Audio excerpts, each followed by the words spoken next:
Hey guys, Daniel Shabbat here, new video, new e-commerce teardown. Today we're looking at Triangle, which is a really big, fast-growing swimwear brand for women. I already took a look at this website, found tons of things they could do better, and it's 100% for sure that they're losing millions of dollars of revenue per year by not optimizing their web store correctly. Having said that, there's a lot of things they do correctly, so let's just dive straight into it and get started.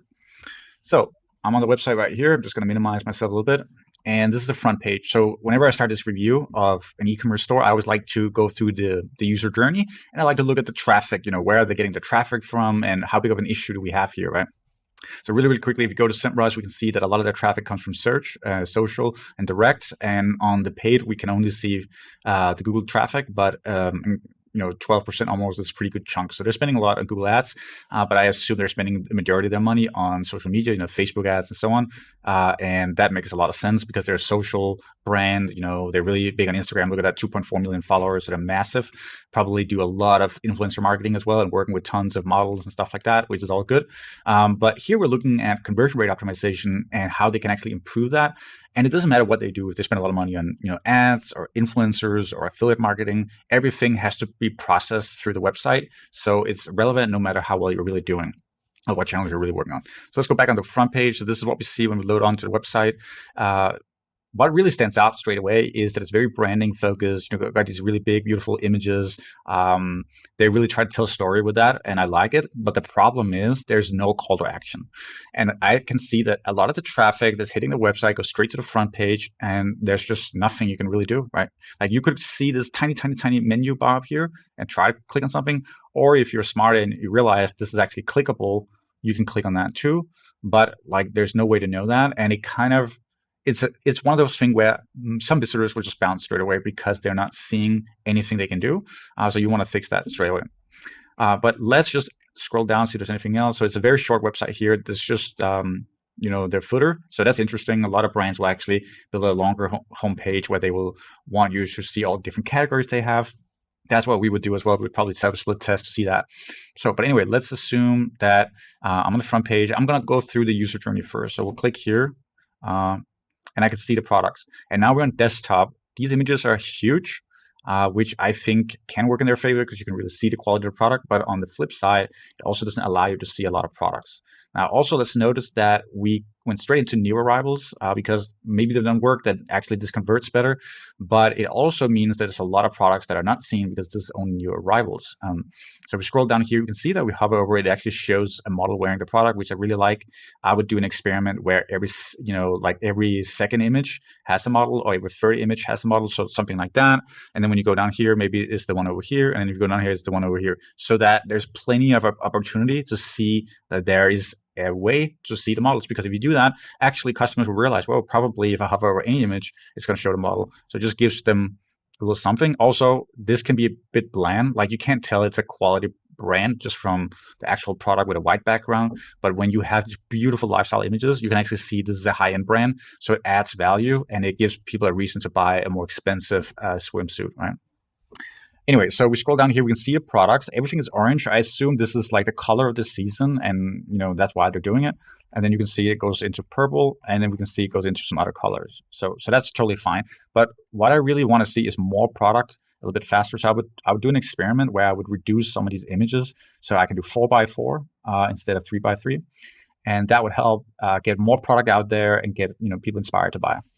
Secondly, if we look at filters, this is so small, I can barely see it. I even thought that I was zoomed in or zoomed out 200% because it's just so small, but I'm at 100%. So no one's actually going to apply these filters. It's just way too small. And you can see there is style, size, color, fabric. And these are all super relevant, totally makes sense. But they shouldn't be hidden away by a click. They should be up here, boom, boom, boom, boom. So they're easy to see. And now it's applied. What if I want to take off the filter again? There's no way to actually do it. What it should be doing is it should say blue and then a little X, and I can click it off if I want to get rid of that filter again. But it doesn't actually have that. So I need to go all the way back in here and I need to click reset, which is again, and then I need to go out again. Okay, it didn't do anything. So let's see, reset, apply. So I don't know if it reset everything, but I'm definitely not back to the bikinis at first. Now it seems like all the products are loading in a different order. That also doesn't make any sense. That needs to be fixed. So the usability around filter is really bad. As I said, it needs to come out here. It needs to be much bigger, and it needs to be sticky, as you can easily then delete the filter if you don't want to use it anymore, right? Second of all is, let's say, okay, I arrived at collections, new arrivals. I'm coming from an ad, and I realized that I'm actually interested in a hat, right? So if we go back to the beginning of new arrivals, let's see if we can reset it. Yeah, so we're only seeing bikinis, but I realized I want a hat instead. Why do I know if there are hats available? There's nothing telling me that. So I need to go up to menu, and I can see accessories. It might be under accessories. There's also clothing. So this is, again, not something that inspires you to take action. And again, like, there are hats, but I don't even have a way to click and find a hat like easily. So this is really, really bad user experience again. What they should have done is taking all these main categories right here, at least to begin with, and put them here next to the logo. Or they could put the logo all the way to the left and then have all the categories up here, because this is much better usability. Like, people will click on things if they can see it's available. But right now, they just can't see that it's available, and this sucks.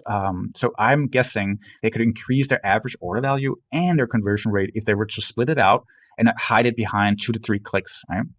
Now, I realized that probably a lot of this store is optimized for mobile, because on mobile, you cannot see them up here anyway. But I'm guessing that 40% or so of their orders are probably on desktop. So they're losing so much on desktop, which is something we really don't want to do. So let's try to look at it from a mobile perspective. Here, actually, the sites are really appropriate. Let's try to go back to our new arrival so we can just keep seeing that. So I like the size of the images here. That looks good. And I think if you hover over it like that, you can still see it. So it's really nice. The filters are a little bit easier to see here, but again, they're hidden behind something. And I don't want it out so I can easily click. And there's so many examples of stores that do this really well. So there's really no excuse for it. Anyway, another thing we just realized. So I'm sitting here in Copenhagen, Denmark, and my currency is Danish kroner. The website is in English. I like that it's shown up here. You can easily change it if you want to. But what I don't really love is how the prices are so, like, all over the place. I can see they're rounding up and down a little bit. But why is it 15 here, and here's 29, here's 19, here's 29. So it seems a little bit all over the place, and I think that could be a bit of a cleanup on the prices in different currencies. Customers really like that, and you could actually improve your conversion rate if the prices are a little more even, as it seems that it was intended to be the price. But here you're like, oh, is it converted, and so on. So that's just a little something that I would do. Anyway, let's go to the next step. So we just realized there's a lot of problems with the menu. There's a lot of problems with the filters, and there's a lot of stuff in regards to the sizing that's not well done. But let's continue. So let's pretend that we wanted to buy the swimsuit right here. So the first thing that I notice, and this is a common mistake, I see it so many times, we fix it all the time for clients, we see such a big boost. Actually, we just saw a 20% conversion boost from a client where we fixed this issue. This is related to the gallery. So right now, the gallery is just indicated by a few dots, and you can click this button and it will actually go to all the other images. The problem with that is that it's not very inspirational, and it doesn't really give me a reason to do it. Like, I know I can slide on the right, but it's like kind of annoying to slide and slide and slide. Actually, if I want to slide, I want to see what's coming up. So what they should be doing is doing a image gallery down here, just a little thumbnail of every image, so that you can see why you should be scrolling to the right. People kind of want to get an idea of what's coming up. Why should I be scrolling? So more people will do it. And I bet you, of clients that scroll and see all images versus clients that don't see more than the first image, the conversion rate is probably way higher on those that scroll to the right. So you want people to see the images. And even better, and this is also not implemented here as far as I can see, you want a video showing, a model wearing the product, like maybe some nice branding video. I'm sure they have this kind of content laying around. Ideally, you want to maybe put it as the third or fourth image so that people can kind of visualize, when the sun hits the swimsuit or bikini or whatever, how it actually looks. How does it look when the swimming pool or the ocean water reflects on it, and all these kind of things. This is not possible right now, and it could be a reason to not buy because, I don't know how it looks in real life and so on. And also, a lot of these photos are studio photos, which is okay, but you don't use a bikini or a swimsuit in a studio. You use it outside where the natural, colors are different and so on. So you should show that, because that way clients will understand what it's like to use the product. So gallery changes, video needs to be added. So down here we can see no one actually rated this. So if no one rated this, I would hide it. And clients that want to review this product, they will get an automatic email. So you don't really need to show this by default, because you can load this triggered based on an email. And let's see here, the model is 5.7. That's totally fine. I like that they added that. Care, that's also kind of fine. Write a review again. Why is it here? It should only be loaded when you get an email. There's not a lot of why I should buy, the guarantees. We often talk about, anxieties and hesitations when we go through a website. Why are customers not buying? And we fix that. We actually survey a lot of our clients customers and find out why they're not buying. This can be like, I don't know what the return process is like. I'm worried that it will only be good after 5 washes, and after that it will start to lose color. So you kind of want to be in the mindset of like an FAQ, like the most frequently asked questions, most frequent hesitations, and you want to address them on your product pages. And I don't see anything addressed right here, and it just kind of seemed pretty boring, to be honest. Also, now this review stuff, I don't know if that's like loading by default, but I definitely don't want to look at all that review stuff when I'm on the page. Let's see again. So we got that. Okay. It seems like the review info is loading by default. This is really bad. Like, I don't want to look at that. And there's no brand images. There's nothing, man. I'm really speechless because I think it's a great brand. They got so much going for them. Got 2.4 million followers on Instagram. But what I see is when a brand is super successful on social media, they have great influencers, and generally they're super, successful, they get kind of complacent when it comes to actually UX, UI, and conversion rate, because they could do no wrong. Like, they're really profitable, potentially, they got millions of orders. But isn't it crazy that they're leaving millions on the table when it's pretty easy to fix it, right? That really, that's crazy to me. Anyway, let's try to add this bikini to the cart so we can select size. Now, it says here, select top size, select bottom size. That's okay, but small, medium doesn't mean a lot. Like, what is actually the size? Let's see what happens if I click that. So it says US, and then this is dress size, and EU is another dress size, and Italy is another one. This is fine, but you know what you want to do? You want to load the sizing guide based on the IP. So if the IP is US, you want these numbers, which are the dress size, to show up. So for XXS, it shows 0, and then dress size, and then maybe somebody's info, and then like all this info, you kind of want to see if you can fit that into a size selector. And then instead of doing it like that, maybe do a drop down instead. So it says select top size, and then there's a drop down that shows all the sizes, but it also shows like dress size 0 and whatever, and for Europe dress size 38, whatever it means, so that you don't need to maybe even look up the sizing guide, because just from the fact that in the drop down it says small, and a small is, let's say it was a US based customer, a small is dress size 4. So it would say small, dress size 4. You might not even actually need to load up the sizing guide. And there could even be a way in the size selector dropdown for you to be able to hover over it or click on it, and it will load this data right here, right? So that'd be kind of cool. Because a lot of people, they don't find it. We see session recordings again and again and again. Like, people don't know how to find, sizing guides. They forget it and they kind of leave. You want to make it as easy as possible. So like, you select the size, you're sure about it, boom, boom, boom. And then also, we have just talked about it a little bit, but why is refunds and the free shipping and like try it out 30 days and send it back, free returns, why is it not addressed here? It must be huge for bikinis, man, and all this swimwear product, because all the time you try things, they don't fit well, you send it back. And this is not addressed, so it's a reason for me to not buy, because I don't know their policies. These policies needs to be addressed right here. It needs to just be easy. But anyway, let's say that we found the right size. We're adding it to cart. Now it's there. Special instructions for sellers. So there's a few things here. First of all, shipping calculated at checkout. This can be okay, but I'm assuming they have a free shipping policy, right? And you're already spending, this is about 130 or 140 bucks. So don't they get free shipping here? If not, that should definitely be tested. And if they get free shipping, it should tell them, like, this is a massive thing. Like, at this point, they might have a hesitation to go all the way to checkout, fill all their information, because maybe the shipping will be so much that I don't want to go through with it. So this is bad. You should be doing a notification bar here, a progress bar that shows like how close they are to free shipping, because you want to make sure that they hit that. And I get it. Like, maybe, shipping is super high for this brand and they need you to shop for 200 bucks for you to get it. Like, maybe that's the case. Fine, but show it. And I know that you can fit in your business KPIs with this, because it is possible to get free shipping if the order value is that high. I'm sure there's insane margin on these kind of products. Anyway, the final thing is, like, we have all this white space right here. We actually want to upsell like nice things. So if you shop a bikini, maybe you want a hat, maybe you want, I don't know, like other products that kind of relates to going to the beach and so on. So this is just a lost opportunity for amazing upsells, which could just increase their average order value so much. Let's go to checkout, see what happens. By the way, notice how I didn't even go back to desktop, because I realized most of the traffic is on mobile, but the user experience is going to be similar on desktop. Can't really check out. I don't know if it's an issue with the website, or let's see here. That is strange that it doesn't want me to. Let's just try to, I'll load it up one more time here. All right, so we're here again, we're back. Hopefully that was just a bug because I was using the Chrome Desk tools. Let's see here. Okay, we're on checkout page. Okay, there's a lot going on right here. We're straight at checkout. They want you to add your email, and then they want to address all these things. So first of all, I like that they put in my country name already. That is really smart, because there's one thing less I have to worry about. First name, last name, you could actually combine this to one, because a lot of forums understand that when there's a space between, that's this, there's difference between the first and the last name. So that's totally fine. Street and house number, that's okay. But you notice how the font is really bad? Like, I can barely see that this is optional. It just seems like all the letters are put into, like, there's too closely spaced.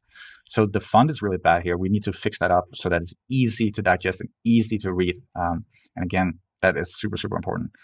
Postal code. So postal code should be put on at the top, and then the city will load automatically, because the postal code gives us the city automatically, and we know that what country it is. So that totally makes sense. Phone number. Let's see how they put it in. Okay, so they allow me to put anything I want, which kind of makes it possible for me to type a fake phone number. What if I put plus? Okay, it doesn't actually format anything. So this could be better, because it should format it correctly. But I like that you could put in anything, so that it doesn't actually mess things up for me when I put it in. Save the information, text me with news and offers. That's totally fine. I think this could be much more attractive to get onto the email list. For example, it could be something like 5% off if you say yes to this, and then you click here and then boom, 5% off. That would be sick. And also they would get a ton of customers on the email list. Right now, they're not probably getting anything, because who wants to sign up for news and offers? It's just not attractive, right? It needs to be way more attractive and a little more highlight on this. That would help a lot. The last thing is, so we look here at the discount code. When you put it like that, people will feel bad about checking out if they don't have a discount code. So you want to just click, have a link that says, like, really just not in your face, that says click to apply a coupon, but not this huge field and this huge apply. It almost seems like this is the most important step on this page, and you're going to be losing a lot of customers, because they're going to go out and try to find a coupon, nothing works, and they might abandon cart. So this is not what you want to do. So that's basically it. Let's try to put in some info here. So see if we can actually ship things out. Let's see that. Sorry guys, I know this video is like super long, but there's just so much to be improved for this company that I felt like I want to go through it all. I really don't like this font. It's really, really not good, and there's so much to be improved on that front. So okay, it contains an invalid domain name. Wow, that is crazy. I cannot even see what I wrote, because it's so hard to see it without font, but it's weird. Okay, so now it actually pulls me up, and now it actually highlights this, which it is not allowed to do unless I ask it to. So I think they're basically breaking GDPR rules and a lot of European rules by doing this. So this is a big no-no. I also noticed I typed my city wrong here, but that's fine. Let's see if it breaks the system. So it says express courier air 3 to 5 days. I don't know. Okay, I can see the shipping price over here. Actually, I want to see it here as well, because I have to put 2 and 2 together to see that now the shipping is over here. So make sure to do that as well. I don't like that there's only one shipping option. Usually I would like to have a few. That's going to most of the time increase conversion rate. So again, this could be improved. And at this stage, we have locked in a lot of things. We don't want this to be, again, so big. So don't love it. Another thing they're missing out, by the way, is like there's no free returns, guarantees, trust. Look at our reviews.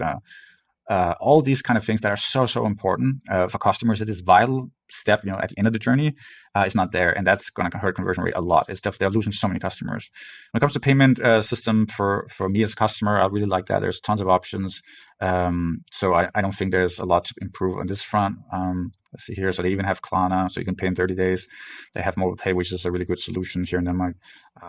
Other than that, it's pretty good. So guys, this kind of concludes it for this video. It was 25 minutes long. I'm probably going to have to speed this up, and you can probably speed it up as well. But Triangle, breakdown of teardown of their customer journey. Lots to be fixing here. They're losing millions a year not fixing these things. If you would like me to review your e-commerce store, just let me know. If you found value in this video, please subscribe below. I really appreciate it. Yeah, thank you guys. Talk soon.